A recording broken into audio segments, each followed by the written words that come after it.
आप सौ मित्रों ने सौ प्रथम जय श्री राम। मित्रों આજના આ વિડીયોમાં આપણે જાણીશું મોબાઈલમાં વારે ઘડી એડ આવે છે તો એ એડને બંધ કઈ રીતના કરવી। આ મિત્રો તમે ઘણી વખતે મોબાઈલનો યુઝ કરતા હો છો ત્યારે ઓટોમેટિક ડિસ્પ્લે પર એડ આવી જાય છે તો આપણે આ વિડીયોમાં જાણીશું એ એડને બંધ કઈ રીતના કરવી। તો ચાલો આપણે વિડીયો પર આગળ વધીએ। એ એડને બંધ કરવા માટે સૌપ્રથમ તમારા મોબાઈલમાં સેટિંગ એપ્લિકેશનને ઓપન કરી લેવાની છે।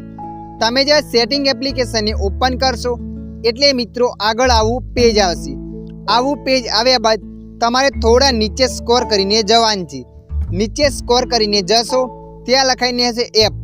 અહીંયા લખાઈને ના આવે તો મિત્રો અહીંયા તમે સર્ચના ઓપ્શન પર ક્લિક કરીને પણ લખીને સર્ચ કરી શકો છો। ત્યાં પણ આવી જશે એપ લખાઈને। અહીંયા આવી ગયું છે તો આપણે ક્લિક કરી લઈએ છીએ।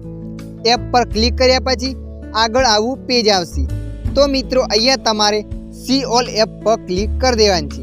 જેવા તમે સી ઓલ એપ પર ક્લિક કરશો એટલે મિત્રો જેટલા પણ તમારા મોબાઈલમાં એપ્લિકેશન ડાઉનલોડ કરેલા હશે એટલે કે ઇન્સ્ટોલ કરેલા હશે એ બધા એપ્લિકેશનો અહીંયા બતાવશે। તો મિત્રો તમારા મોબાઈલમાં એક એપ્લિકેશન ડાઉનલોડ થઈ ગયું છે ઓટોમેટિક એટલા માટે એડ આવે છે। તો મિત્રો એ એપ્લિકેશનને તમારે અનઇન્સ્ટોલ કરી લેવાની છે પણ એ એપ્લિકેશનનું નામ નહીં હોય અને લોગો પણ નહીં હોય। અને મિત્રો અહીંયા ડિસ્પ્લે પર તમને એપ્લિકેશન નહીં દેખાય। એપ્લિકેશનને શોધવા માટે તમારા મોબાઈલમાં ડાર્ક મોડ કરી દેવાની છે। તો અહીંયા મેં ડાર્ક મોડ કરી લીધું બ્લેક કલરની ડિસ્પ્લે। તમે તમારા મોબાઈલમાં ડાર્ક મોડ કરી લેશો એટલે અહીંયા બ્લેક ડિસ્પ્લે થઈ જશે। ત્યારબાદ મિત્રો અહીંયા તમારે નીચે સ્ક્રોલ કરીને જવાનું છે।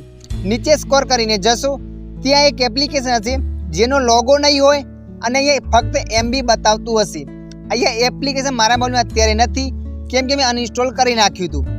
તો મિત્રો અહીંયા વ્હાઇટ કલરનું એપ્લિકેશન હશે તમારે એને શોધી લેવાનું છે। એનો લોગો નહીં હોય એ એપ્લિકેશનને શોધ્યા પછી અનઇન્સ્ટોલ કરી લેવાનું છે। એ એપ્લિકેશનને અનઇન્સ્ટોલ કર્યા બાદ તમારા મોબાઈલમાં કોઈ પણ એડ નહીં આવે। તો મિત્રો આશા રાખું છું આ વિડીયો તમને પસંદ આવ્યો હશે।